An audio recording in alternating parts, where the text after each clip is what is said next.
샬롬 할렐루야. 요한계시록 20장 6절에서 10절입니다. 이 첫째 부활에 참여하는 자들은 복이 있고 거룩하도다. 둘째 사망이 그들을 다스리는 권세가 없고 도리어 그들이 하나님과 그리스도의 제사장이 되어 1000년 동안 그리스도와 더불어 왕노릇하리라. 1000년이 참에 사탄이 그 옥에서 놓여 나와서 땅의 사방 백성 곧 곡과 마곡을 미혹하고 모아 싸움을 붙이리니 그 수가 바다의 모래 같으리라.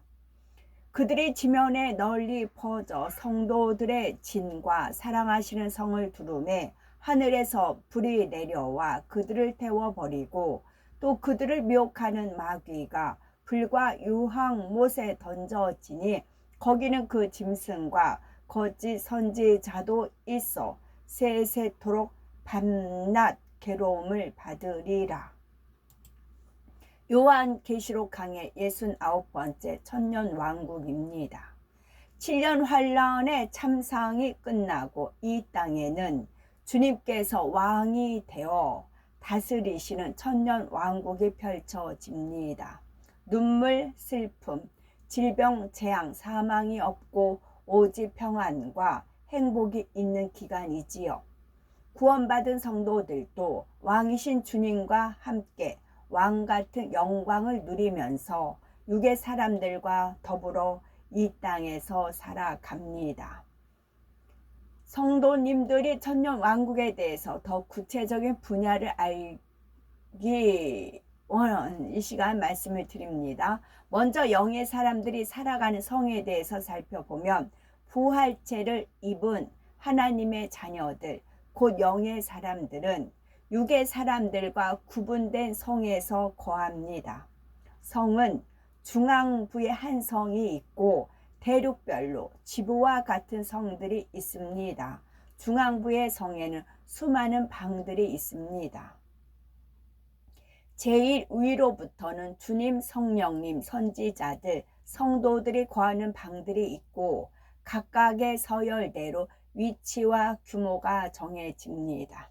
여기서 주님, 성령님 했는데 아버지 하나님이란 표현은 없어요. 1000년 동안은 아버지 하나님께서 안식을 하십니다. 왜냐하면 자녀들이 악에 물들까봐, 죄에 물들까봐 막 지키시잖아요. 근데 그 악을 발동시키는 악한 무리들 무적행에 잠시 가뒀잖아요. 1000년이 차기까지 가뒀잖아요. 그래서 모든 주권을 주님 앞에 이양을 하셨어요. 그래서 주님이 왕이세요. 거기에 이제 성령님이 계시고, 뭐 어차피 아는 분들은 그거를 방언 통역분을 이제 주님 배필이에요. 성령님이. 뭐 다 우리가 신부라며 그러잖아요. 주님 신이세요. 신이십니다. 그래서 주님, 성령님 그렇게 되는 거고요. 그래서 아버지 하나님께서는 안식을 하십니다. 방의 위치와 크기에 따라 천국의 서열을 알 수가 있지만 방이 크다 해서 천국의 집처럼 크지는 않습니다. 이 성의 방들을 정식으로 성도들에게 주어지는 상급이 아니라 천년 왕국의 기간 동안 잠시 머무는 곳에 불과하지요. 그러니 최소한의 공간만이 주어집니다. 제가 그렇게 얘기해서 막 그 순간적으로 당황하고 이렇게 시험 들 만한 사람들이 있어요. 근데 시간이 흐르면 풀어지는가 보더라고요. 그래서 마음을 이렇게 비우시더라고요. 비유를 들어 수천 평의 대저택을 가진 갑부들도 잠시 출장을 가거나 여행을 다닐 때는 호텔에서 묵는 것과 마찬가지입니다. 더구나 영의 사람들은 화장실, 욕실, 세탁실 이런 공간은 필요가 없으므로 각자를 위해서 독립된 공간만 있으면 됩니다. 또 방이 천국의 집처럼 크지 않다고 해도 부활체를 입은 영의 사람들에게 있어서 방의 크기는 그렇게 문제가 되지 않습니다. 사람이 육의 몸을 갖고 있을 때와는 느껴지는 공간의 의미가 다르기 때문에 답답하거나 좁게 느껴지는 것이 아닙니다. 창세 이로 구원받은 성도가 심이 많기는 하지만 이렇게 최소한의 공간만을 사용하기 때문에 성 안에 능히 다 들어갈 수가 있는 것입니다. 개인에게 주어진 방들 외에도 성 중앙에는 공공으로 사용하는 회의실, 집무실, 재판실 등이 있습니다. 재판실은 육의 사람들의 삶 속에서 어떤 복잡한 일이 생기면 영의 사람들이 판결해 줄 때 사용합니다. 악으로 인해서 분쟁과 송사가 생기지는 않지만 아무래도 여러 사람들이 모여서 살다 보면 상호간에 어떤 규칙을 만들거나 조절해 줘야 할 일들이 생기는 것입니다. 그 외에도 영의 세계에서 누릴 수 있는 여러 가지 시설들이 갖추어져 있습니다. 천년 왕국의 초창기에는 영의 사람들이 자유롭게 성 밖을 관광하고 돌아다닐 수가 있습니다. 그런데 세월이 지나 육의 사람들의 수가 많아지면 영의 사람들은 점차 성 밖의 활동에 제한을 받습니다. 처음처럼 자유롭게 다니는 것이 아니라 꼭 필요한 경우 외에는 성 안에 머물게 되지요. 그래서 성 안에는 곳곳에 영의 것들을 누리며 보고 배우고 즐길 수 있는 여러 가지 시설들이 잘 갖추어져 있는 것입니다. 영의 사람들끼리 연회를 베풀기도 하고 7년 혼인잔치를 회고하기도 합니다. 또한 영계에 대한 지식들을 배우기도 하지요. 무엇을 하든 천년 동안 무료하지 않게 보내며 그래서 그 시간이 길게 느껴지지도 않습니다. 가장 큰 대륙에 있는 중앙의 성 외에도 대륙별로 지부와 같은 성들이 있습니다. 이 각각의 성들에는 영의 사람들 중에서도 머리급들이 파견되고 또 그를 도와 일할 영의 사람들도 있습니다. 믿음의 4단계에 해당하는 사람들도 있고 3단계, 2단계, 1단계에 해당하는 사람들도 있어서 그들 각각에게 사명이 맡겨집니다.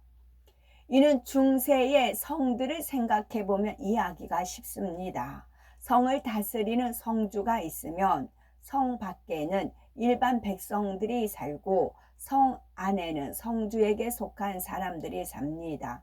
성주의 가족들도 있고 집사나 시종, 부하들 혹은 허들의 일을 하는 사람들도 있지요. 이처럼 각 성에는 책임자인 영의 사람이 있고 그 외에도 영적인 서열이 높은 사람들은 물론 중간 서열, 낮은 서열의 사람들이 함께 거하며 각자 역할 분담을 하는 것입니다. 천년 왕국 동안 영의 사람들이 왕노릇한다 했는데 이것은 육의 사람들에 비할 때 왕과 같이 존귀하다는 말입니다. 그러나 영의 사람들 안에서는 각자가 영으로 이룬 만큼 엄연히 서열이 존재합니다. 그 서열에 따라 맡겨지는 사명이 다르고요. 물론 일을 한다 해도 그 업무가 청소나 허드렛 일은 아닙니다. 각각의 성은 빛으로 둘러져 있는 영의 공간이기에 성 밖의 세상과 달리 먼지도 없고 닳거나 고장나는 경우도 없기 때문입니다. 육의 사람들이 많아질수록 그들을 가르치고 관리할 일들이 많아지므로 영의 사람들 각각의 할 일이 많아집니다.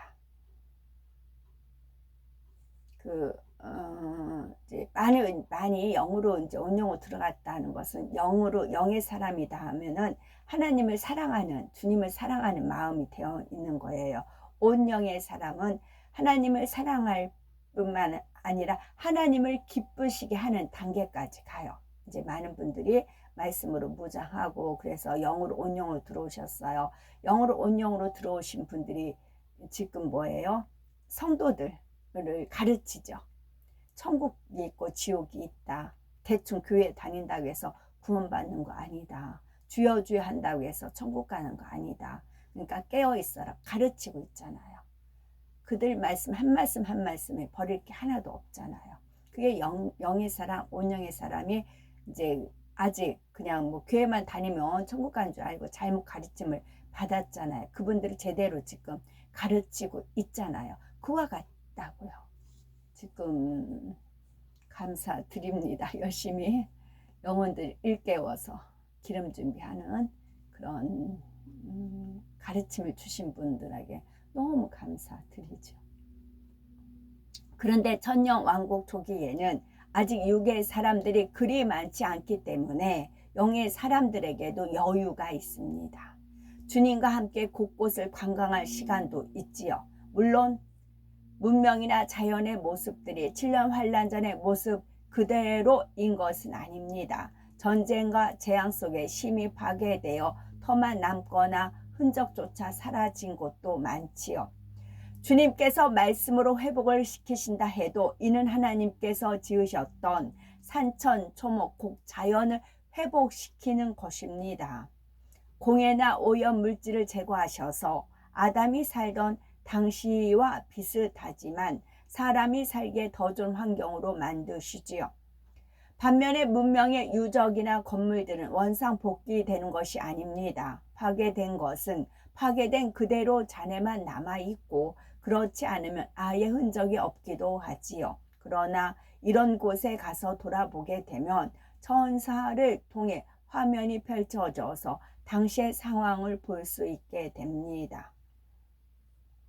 예를 들어서 피라미드 유적지를 찾아간다면 처음에 어떻게 건축이 되었는지, 맨 처음 모습이 어떠했는지 이런 것까지 화면으로 다 보여주는 것입니다. 또한 성지순례처럼 주님께서 친히 사역하셨던 현장에 동행하여 설명해 주실 수도 있지요. 그 당시 예수님이 다니신 자취에는 오랜 세월이 지났다 해도 빛으로 그 흔적이 남아 있습니다. 천사가 펼쳐주는 화면을 통해서 그 당시의 건물들이나 상황을 생생하게 볼 수가 있습니다. 역사나 과거 문명에 대해서만이 아니라 하나님께서 이 땅을 지으시고 운행하신 섭리들도 두루 살펴보며 배울 수가 있지요. 하나님께서 천년 왕국을 두신 이유 중에 하나가 바로 이렇게 우리가 태어나고 경작받은 지구에 대해서 알게 되는 시간을 주시는 것입니다. 우리 모두의 본향은 천국이지만 경작받을 때 살았던 지구 또 하나의 고향이라 할 수가 있습니다. 그 고향을 그리워하거나 궁금해하지 않도록 은혜를 베풀어 주시는 것이지요. 물론 이보다 더 큰 목적이 있습니다. 이 땅을 여행할 때도 영의 사람들 모두가 주님께로부터 직접 배우는 것은 아닙니다. 서열이 높은 영의 사람들은 가까이서 주님께 직접 듣고 배울 수 있지만 구원받은 성도들 모두가 그럴 수는 없지요. 그래서 주님께 직접 듣고 배운 사람들을 통해 가르침을 받게 되는 것입니다. 이처럼 천년 왕국도 천국도 모든 것이 너무나 뚜렷한 질서와 체계에 따라 돌아가지요. 이렇게 지구 곳곳을 돌아보는 것도 어느 정도 시간이 지나면 더 이상 할 수 없다 했습니다. 육의 사람들은 급속히 그 수가 늘어나며 어느 정도 수가 차면 이제 영의 사람들은 주로 성 안에 머물게 되지요. 필요에 따라 그들을 다스리기 위해 제한적으로만 출입하는 것입니다. 이제 육의 사람들의 삶에 대해서 살펴보면 천년 왕국 처음에는 얼마 되지 않는 육의 사람들로 시작을 합니다. 이스라엘 사람들 중 하나님께서 예비하신 피난처에서 살아남아 천년 왕국에 들어간 사람들이 상당히 있습니다. 그런데 사실 그들의 숫자는 많은 것은 아닙니다. 피난처에 들어갔다 해도 나중에 다시 나와서 죽는 사람도 있고 적그리스도의 세력에 저항하여 싸우다 죽는 사람도 많이 있지요. 그러므로 처음 들어간 사람들보다 훨씬 적은 수가 살아남는 것입니다. 그런데도 많다 혹은 상당수라고 하는 것은 7년 환란 중에 살아남은 전체 인구 중에서 이스라엘 사람들의 비중이 크기 때문입니다. 이들 외에 살아남은 사람들이 너무나 극소수에 불과하기에 그 수에 비하면 많다는 뜻이지요. 물론 짐승의 표를 받지 않기 위해서 깊은 산속으로 숨은 사람들도 있고, 또 짐승의 표를 받은 사람들 중에도 일부는 살아남습니다. 지금도 어떤 사람들은 핵전쟁을 대비해서 깊은 은신처와 식량을 예비해 두었다는 말을 들으실 겁니다. 7년 환란 때 표를 받은 이들 중에도 큰 권세와 부가 있어서 이런 은신처를 만든 사람들이 있습니다. 그래서 마지막으로 서로 죽이고 죽는 참상 속에서도 몇몇은 은신처에 들어가 살아남습니다. 물론 이런 은신처에 들어가거나 깊은 산속으로 도망한다 해도 그런 사람들이 다 살아남는 것은 아닙니다. 열악한 환경 속에서 체력이나 체질에 따라 생명력이 강한 극소수만 살아남는 것입니다. 그렇게 해서 살아남은 사람의 수는 우리가 상상하는 수보다 심히 적습니다. 산으로 들어가 숨은 사람들 중에 생존자는 각 대륙별로 얼마 되지 않는 것입니다. 또 표를 받고 지하로 숨어 들어간 사람들은 대륙별로 얼마 되지 않고 많아야 몇 명을 넘지 않는 수만 생존하게 되지요. 그 수를 다 합해 본도 얼마나 되겠습니까? 몇천 명에 불과하지요. 이런 것만 봐도 7년 환란이 얼마나 참혹했는지, 또 서로를 멸망시키는 사람의 악이 어떤 것인지 깨달을 수가 있습니다.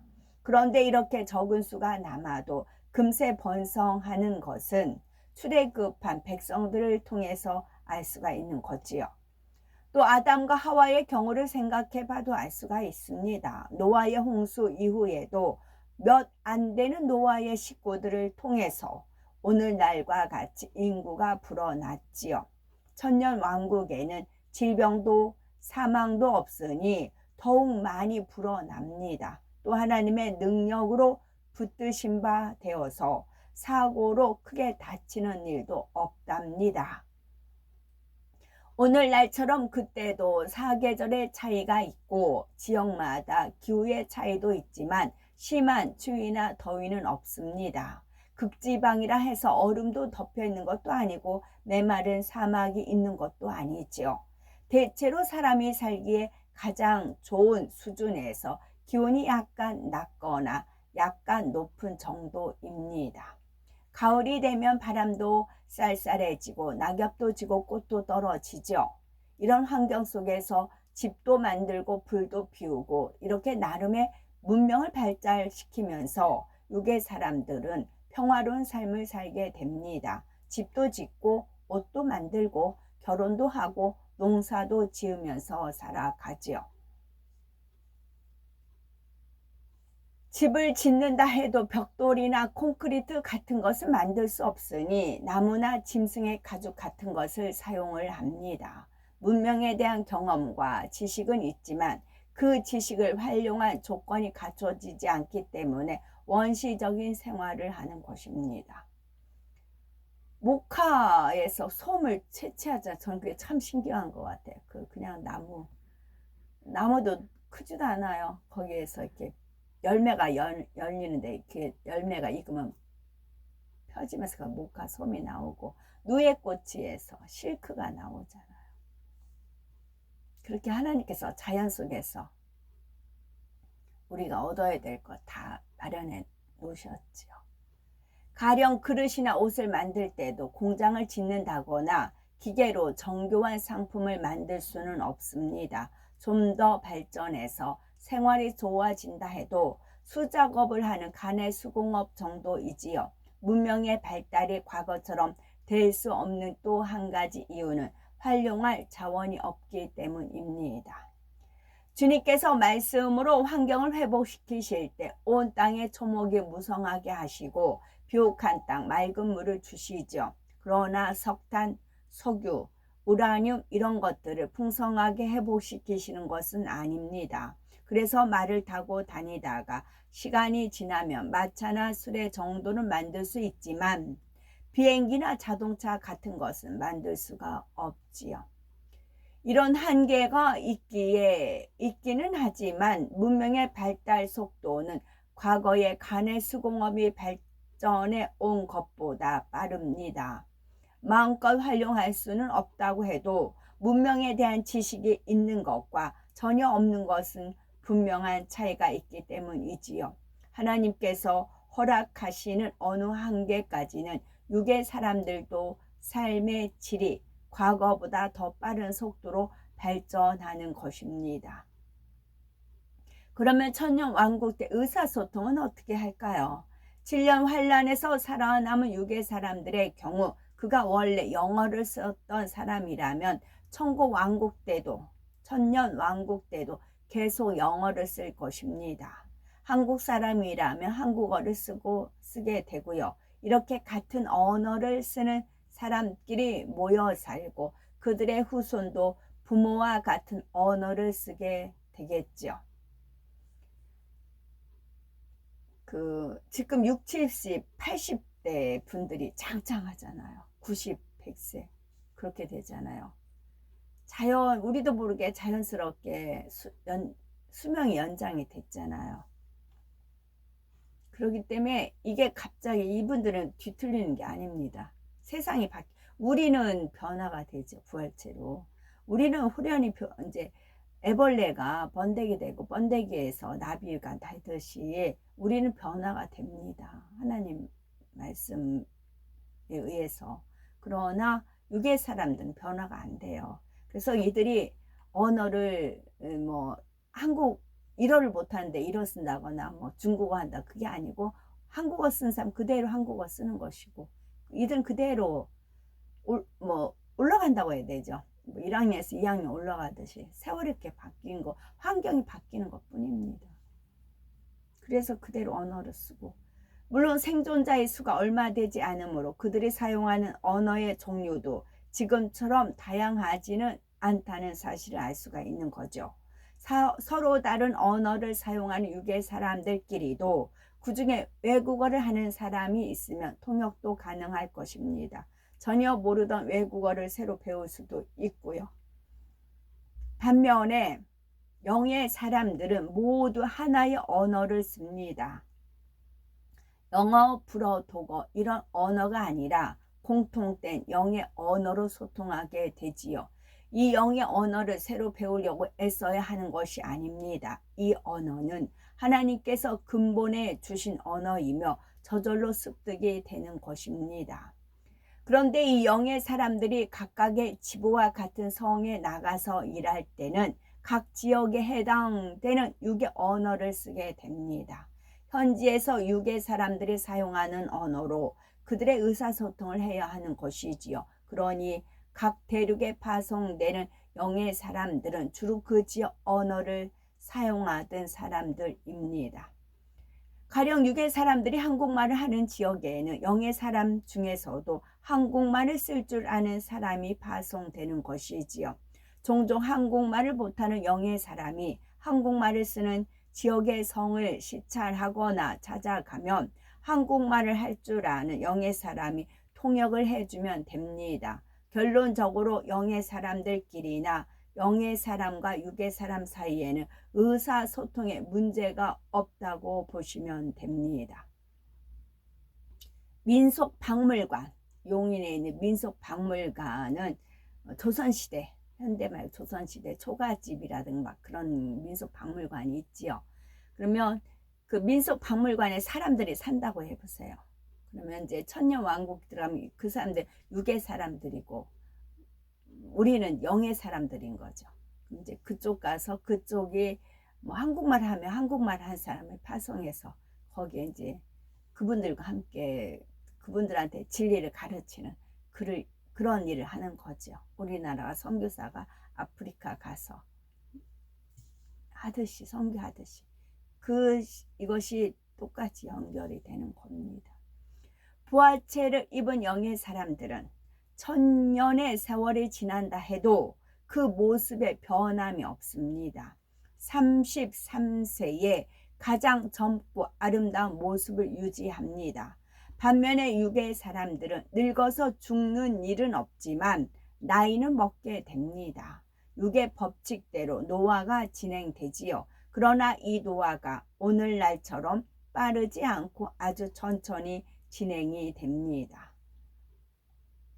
어린아이가 태어나서 일정 나이가 될 때까지는 지금과 비슷한 속도로 자랍니다. 금세 걷고 뛰고 사춘기를 겪으며 성장하지요. 그러나 20대에서 30대로 진행하면서부터는 노화의 단계가 아주 길어지고 마찬가지로 30대, 40대, 50대도 길어집니다. 천년이라는 주기에 맞춰서 아주 천천히 늙어간다는 거지요. 그러나 어느 정도 시간이 지나면 더 이상 아이를 낳지 못하기도 하는 등 노화의 증상은 나타납니다. 그래서 1000년 동안 한 사람이 계속해서 자녀를 낳을 수 있는 것은 아니지요. 나이가 들면 더 이상 낳을 수가 없는 것입니다. 또 1000년 동안 산다 해서 한 사람이 30명, 50명 이렇게 많이씩 낳는 것도 아니지요. 우리나라에서도 옛날에 그랬던 것처럼 혹은 10명도 혹은 5 혹은 셋도 낳습니다. 또 시기적으로 봤을 때 천년 왕국의 초창기에는 비교적 많이 낳고 점차 인구가 많아질수록 적게 낳게 됩니다.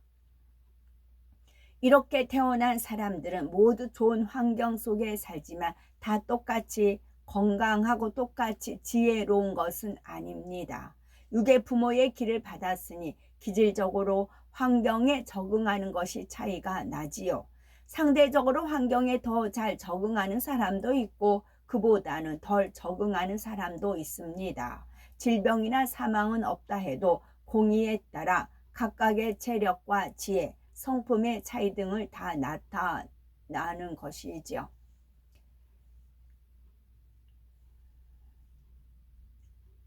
7절에서 8절에 보니 천년이 잠에 사단이 그 옥에서 놓여 나와서 곧 곡과 마곡을 미혹하고 모아 싸움을 붙이리니 그 수가 바다 모래 같으리라 했습니다.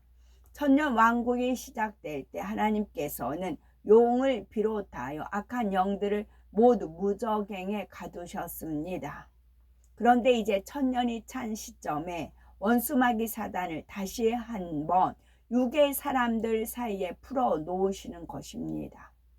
사단이 1000년 동안 갇혀 있다가 나와 보니 심히 기분 나쁜 상황이 펼쳐져 있습니다.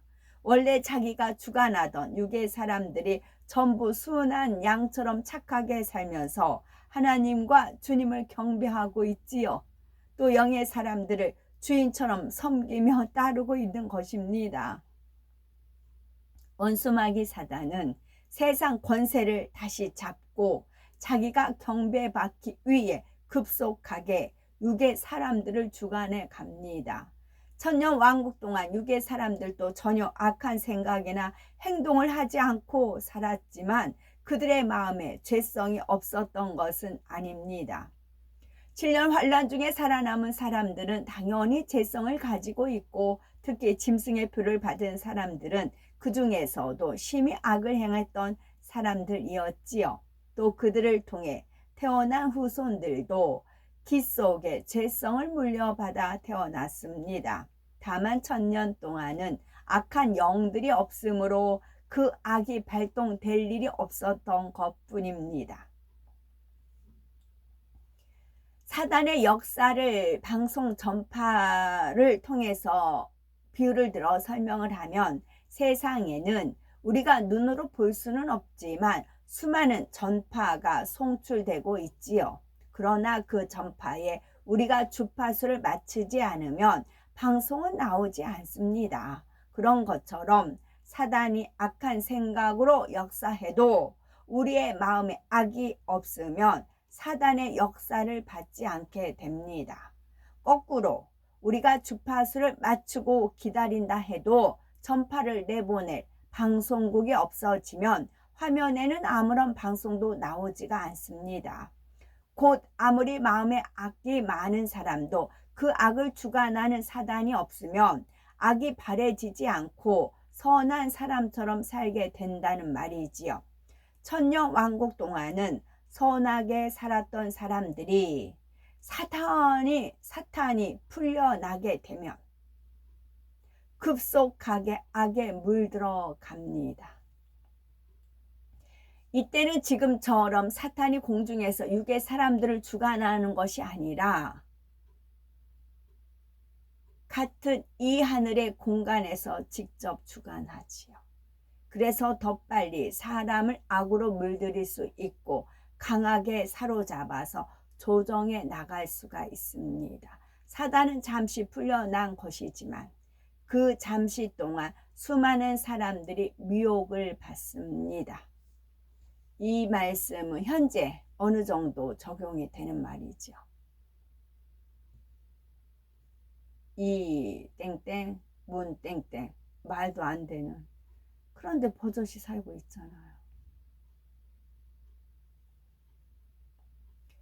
어떤 미혹일까요? 왜 우리는 좋은 성에서 풍성하게 살지 못하고 성 밖에서 초라하게 살아야 하나? 우리는 왜 꼭 영의 사람들 섬겨야 하나? 우리도 섬김 받고 우리도 마음대로 좋은 것을 누리고 싶다. 이런 명예욕, 권리욕, 권력욕 등을 자극하며 영의 사람들에 대해서 불편한 마음을 갖게 합니다. 특히 육의 사람들 중에서도 머리된 몇몇 사람들을 미혹하고 그들의 세력을 규합하여서 반역하게 하지요. 요한계시록 22장 20절에 이것들을 증거하신 이가 가라사대 내가 진실로 속히 오리라 하시거늘 아멘 주 예수의 오시옵소서 했습니다. 어떤 분들은 이런 말을 들으면 아직 주님이 오시면 안 되는데요 합니다. 아직 신부단장을 덜 했다는 뜻이겠죠. 그런데 어떤 이들은 좀 다른 의미로 말합니다. 아직 세상에서 하고 싶은 것도 많고 결혼도 하고 자녀도 낳고 싶은데 그러니까 벌써 주님이 오시면 안 된다는 것입니다. 그러나 이는 영적으로 너무나 무지한 말이지요. 육의 사람들에게는 별미인 육의 음식물도 부활체를 입은 영의 사람들에게는 아무 맛이 없습니다. 비유하자면 오래전에 배고팠던 시절에는 묽고 입에 쓴 풀뿌리 죽이라도 달게 먹었지만 이런 것이 오늘날 우리에게 맛이 있겠습니까? 육의 세상도 마찬가지입니다. 이 세상에서 아무리 즐겁고 좋은 것도 주님께서 오신 후 하나님의 자녀들이 누릴 행복과는 비교할 수가 없습니다.